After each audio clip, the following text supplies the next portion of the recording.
जय हिंद दोस्तों, सैनिक समाचारों में आपका हार्दिक स्वागत है। सबसे पहले हेडलाइंस, क्या 8वें वेतन आयोग का फायदा पुराने पेंशनर्स को नहीं मिलेगा? कौन सी पीआईबी रिपोर्ट है जिसके हवाले से इस बात को कहा जा रहा है कि अब पेंशन में अंतर होगा, पेंशन में अंतर हो सकता है? और ये इन्होंने एक अधिनियम बना लिया है। और मैं बात करूंगा दोस्तों का फिटमेंट फैक्टर कुछ भी हो, यानी रिकमेंडेशन कुछ भी हो, डिमांड कुछ भी हो, लेकिन सरकार अपने हिसाब से ही देगी, जैसा कि अभी से ये कयास लगाना शुरू हो गए। और केंद्रीय कर्मचारी हैं आप, आपके बच्चों के सीए और होटल सब्सिडी के लिए एक नई एडवाइजरी जारी की है। और वेटरन्स के लिए एक नई पहल है जहां पर सेना प्रमुख आपको अवार्ड देंगे।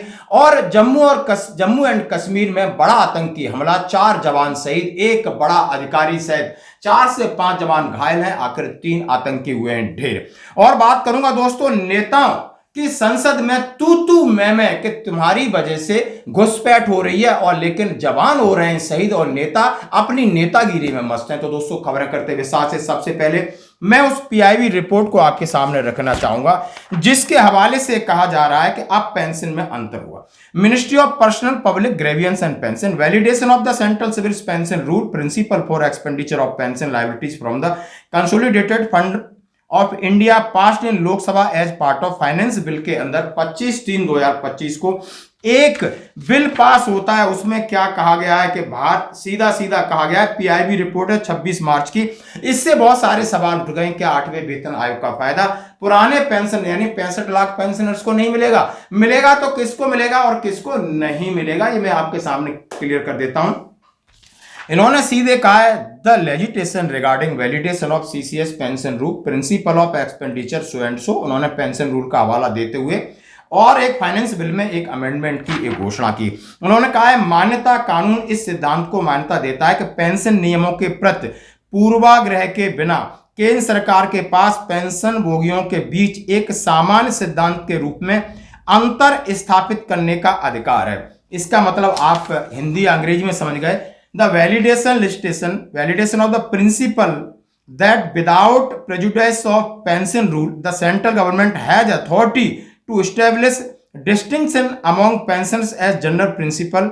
उन्होंने कहा है कि पेंशन में अंतर हो सकता है और ये सरकार का अधिकार है, जो केंद्रीय वेतन आयोग की स्वीकृति सिफारिशों से निकल सकता है, और विशेष रूप से सेवानिवृत्ति की तारीख के आधार पर अंतर किया जा सकता है। यह कानून 1/6/1972 से प्रभावी हो गया है, और जिससे संविधान के अनुच्छेद 309 के तहत सीसीएस पेंशन रूल 1972 नियम 2021 नियम 2023 के तहत बनाए गए सभी नियमों को समय समय पर संशोधित किए गए निर्देश को सत्य मान्य किया गया। इन्होंने कहा है कि बहुत सारी लेजिस्लेशंस, बहुत सारे केस ऐसे जाते हैं जिसमें कहा गया है कि हमारी और उनकी पेंशन में अंतर है। तो उन्होंने कहा है, हो सकता है कि किसी का रिटायरमेंट के बाद पेंशन में अंतर हो जाए, और ये उन्होंने कहा है पे कमीशन इस नियम को स्थायी रूप से करेगा। अब इसका मतलब आप ये मत निकालिए कि नहीं कि 8वें वेतन आयोग में आपकी पेंशन का, आपको 8वें वेतन आयोग का फायदा नहीं मिलेगा। यानी जो ओपीएस की श्रेणी में ओल्ड पेंशन सिस्टम है, मैं आर्मी पर्सन को बिल्कुल इंश्योर करना चाह रहा हूं कि आपको धड़ल्ले से आपकी पे भी बढ़ेगी और पेंशन बढ़ेगी, आप निश्चिंत रहें। और जो ओपीएस ले रहे हैं उनकी सबकी बढ़ेगी। बात उन्होंने यूपीएस की है कि यूपीएस को पे आउट कर दिया गया। उन्होंने कहा है ये यूपीएस के अंदर जो भी आपको पेंशन के रूप में पैसा मिलता है वो पेंशन आधिकारिक नहीं, वो एक पे आउट है। और उसी तरीके का 1 अप्रैल 2024 से उनका नियम लागू है, और इसी को लेकर डॉक्टर मंजीत सिंह पटेल, जो कि जो ओल्ड पेंशन सिस्टम का एक उनका मिशन है पूरे ऑल इंडिया का, उसके अध्यक्ष हैं। मैंने कल शाम को बोला था, अब इनका वीडियो आप पूरा देखिए। उन्होंने क्या कहा है ओपीएस के ऊपर, क्या कहा है एनपीएस के ऊपर, क्या कह रहे हैं यूपीएस के ऊपर। उन्होंने कहा है कि जो संसद में बिल पास हुआ है ये बहुत खतरनाक है। एक तरीके से ऐसे समझ लीजिए कि ये पेंशन लायबिलिटीज डिस्टिंग्विशमेंट मतलब विभेदीकरण एक्ट है। मतलब सरकार ये कह रही है इस विधेयक के माध्यम से कि सरकार जो पेंशन देती है वो अलग अलग कर्मचारी को अलग अलग टाइप की पेंशन दे सकती है। कहने का मतलब है कि 2 आदमी मान लीजिए रेलवे में है, दोनों प्योर सेंट्रल गवर्नमेंट एम्प्लॉई हैं, एक को अलग तरह की पेंशन और दूसरे को अलग तरह की पेंशन। जैसे अभी हम लोग जो लड़ाई कर रहे थे एनपीएस के खिलाफ, यूपीएस के खिलाफ, तो इसको कोर्ट में, बहुत सारे लोग कोर्ट में गए भी, कोर्ट में इसको चैलेंज किया गया। चूंकि टाइम बहुत ज़्यादा हो चुका था, इसलिए कोर्ट में इसके प्रोविजंस चैलेंज हो सकते थे, चैलेंज हुए भी हैं। और सीएजी की 2020 की जो रिपोर्ट थी उसमें रिकमेंडेशन भी दी गई थी कि एनपीएस में 4-5 मूलभूत बदलाव किए जाएं ताकि ये पेंशन के राइट को फुलफिल करे। पहला उसमें जो रिकमेंडेशन था 2020 की, अगर आप लोग उठा करके देखेंगे, सीधे गूगल पे लिखेगा सीएजी रिपोर्ट ऑन एनपीएस, तो वो तकरीबन 72 पेज की पूरी रिपोर्ट है। उसको आप पढ़ेंगे तो आपको आइडिया हो जाएगा। उसमें 5 रिकमेंडेशंस हैं। मुख्य रूप से पहली रिकमेंडेशन ये है कि एटलीस्ट कर्मचारी के अंशदान पर मिनिमम एश्योर्ड रिटर्न दिया जाए, जिसको लेकर के भारत सरकार ने कई बार बात कही थी कि वो मार्च स्कीम लाएगी, मिनिमम एश्योर्ड रिटर्न स्कीम, लेकिन वो आज तक नहीं ला पाई।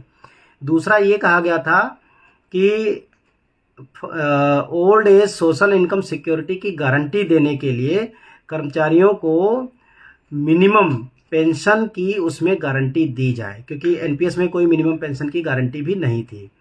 तो ये 2 मूलभूत बातें थी। तीसरी ये बात थी कि कर्मचारी को कम से कम उसके अंशदान को निकालने की सुविधा दी जाए।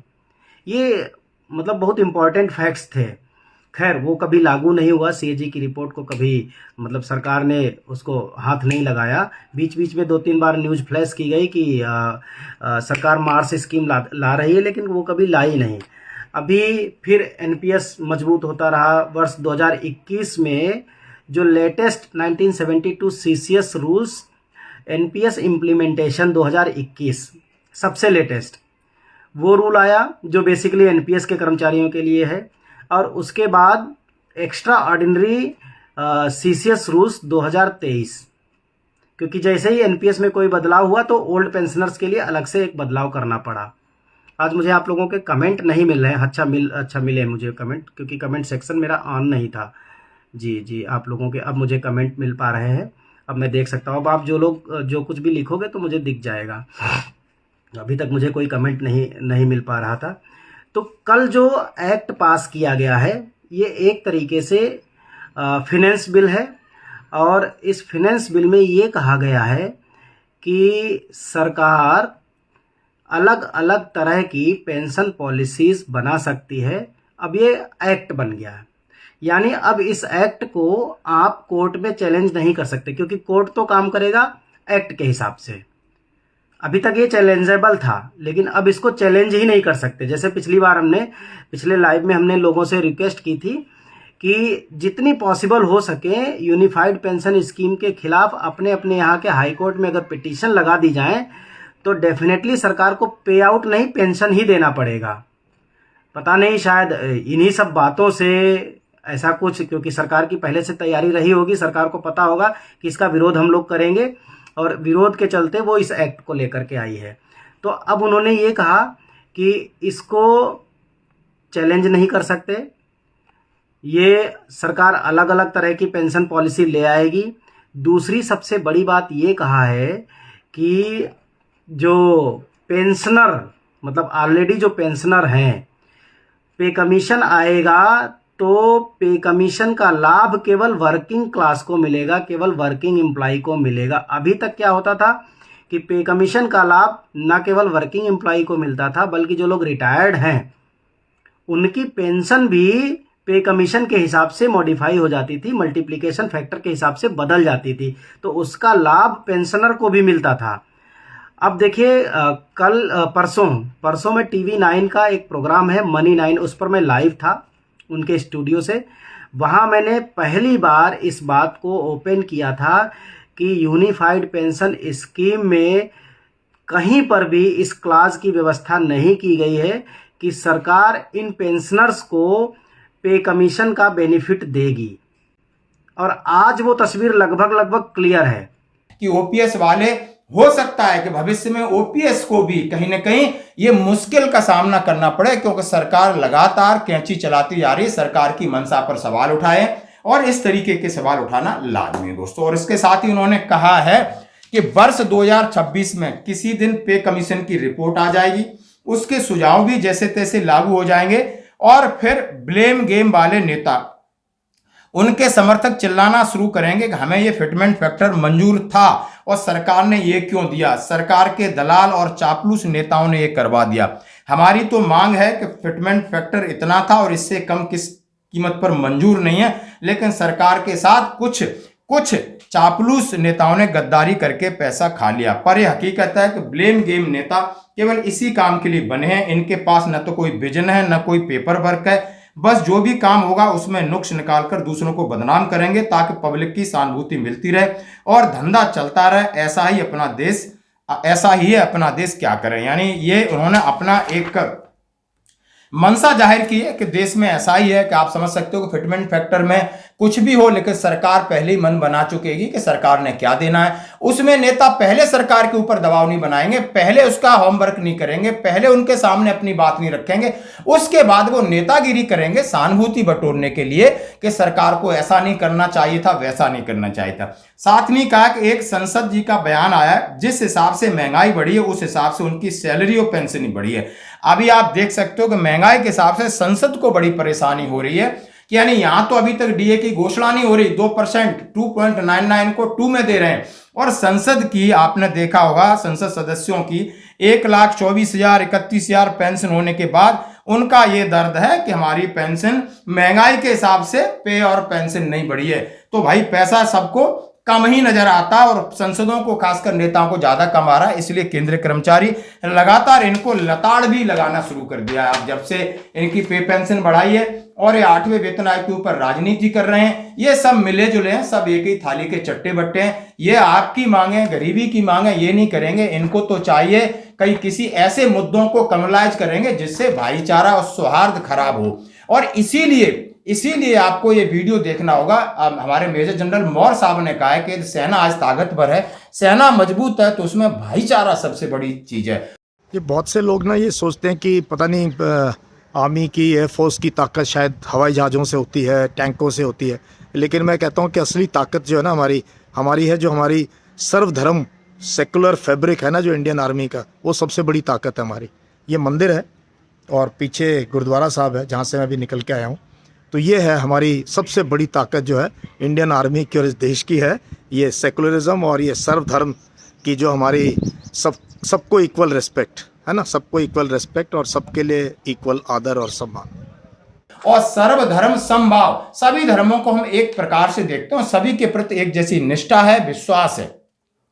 और धर्म की जगह, कर्म की जगह, भाईचारा की जगह हम तीनों को अलग अलग रखते हैं। इससे हमारे भाईचारे में, हमारे प्रेम में, हमारे काम में कोई फर्क नहीं पड़ता है। और इससे देश को सीख लेना चाहिए। जब सेना के अंदर इतनी खूबसूरती है तो ये बाहर जितने बकवास और ये फालतू की घृणा और नफरत फैला रहे, इनके लिए ये सीधा मेजर जनरल साहब का सबक है। जैसा कि आप देख सकते हो कि लोगों में, अब केंद्रीय कर्मचारियों में नेताओं के प्रति कितना विश्वास है, जनता का कितना विश्वास है, ये आप समझ चुके हो। आगे आने वाले दौर में जरूर परिवर्तन होगा। आप इसी लाइन पर चलते रहिए। धन्यवाद दोस्तों। अब मैं बात करता हूं CEA, चिल्ड्रन एजुकेशन अलाउंस और आपकी हॉस्टल सब्सिडी के ऊपर। ये लेटर आपने देखा होगा 14 मार्च का है। Ministry of personnel public grievance pension department personal training की तरफ से ऑफिस मेमोरेंडम निकला है का reimbursement of children education allowances and hostel subsidy in accordance with new education policy 2020।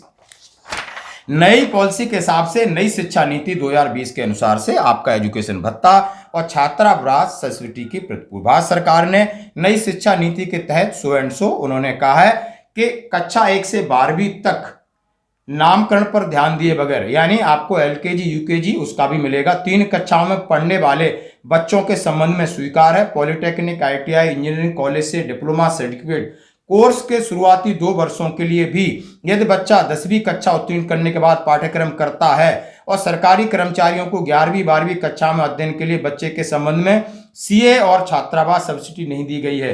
यानी आपके बच्चे को आपकी सब्सिडी 10 क्लास के बाद यदि वो ग्रेजुएशन कर रहा है तो उसकी भी आपको मिलेगी। इसके अलावा उन सरकारी कर्मचारियों का CA और छात्रावास सब्सिडी के लिए एक बार छूट देने का निर्णय किया है और उसमें एक बच्चा यदि आपका डबल एक क्लास में पढ़ता है उसको भी मिलेगा। किसी भाई को ये लेटर चाहिए तो आप ले सकते हो।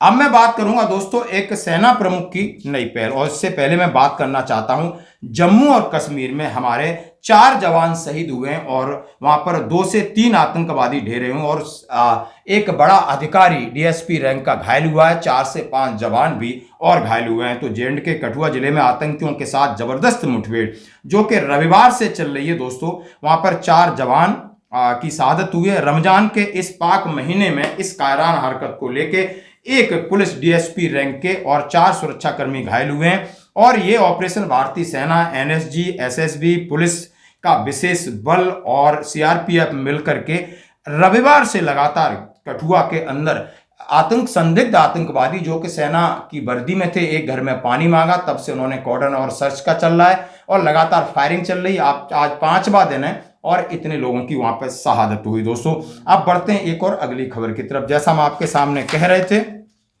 कि भारतीय सेना प्रमुख जनरल उपेंद्र द्विवेदी ने 4 दिग्गजों को वेटरन्स अचीवर अवार्ड से सम्मानित किया।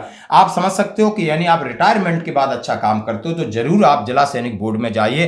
यदि आप समाज सेवा कर रहे हो, यदि आप किसी को फ्री ऑफ कॉस्ट कोचिंग दे रहे हो, किसी भी प्रकार की सेवा कर रहे हो, राष्ट्र निर्माण के लिए समाज सेवा कर रहे हैं, तो उसके लिए माननीय हमारे चीफ ऑफ आर्मी स्टाफ ने जहां भी जाते हैं वहां एक प्रोग्राम होता है, वहां पर पक्का वेटरन्स को अचीवर अवार्ड देते हैं। और उसी कड़ी में भारतीय सेना प्रमुख जनरल उपेंद्र द्विवेदी ने बुधवार को सिकंदराबाद छावनी में आयोजित एक समारोह के दौरान समाज में उनके उत्कृष्ट योगदान के लिए 4 वेटरन्स को अचीवर अवार्ड से सम्मानित किया।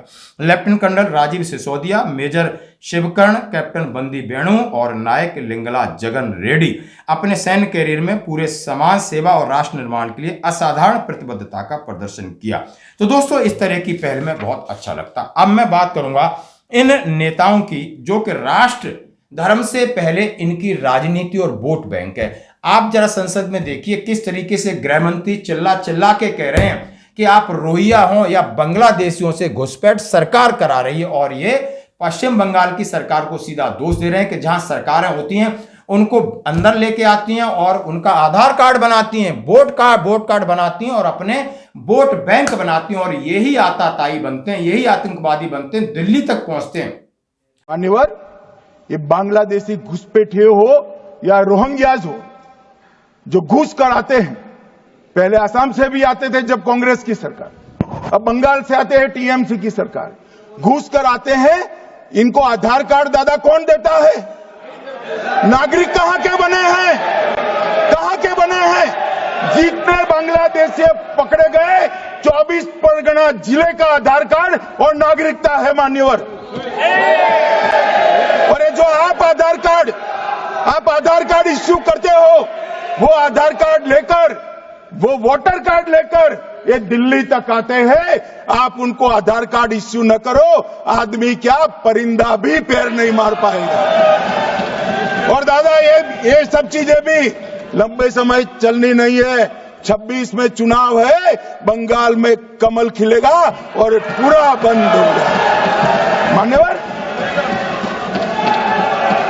मान्यवर मुझे भी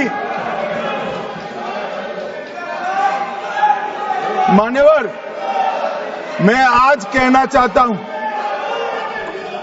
दिल्ली के चुनाव से मैं मौन रहा कि देश का सुरक्षा का प्रश्न है, तू मैं नहीं करना चाहिएगा।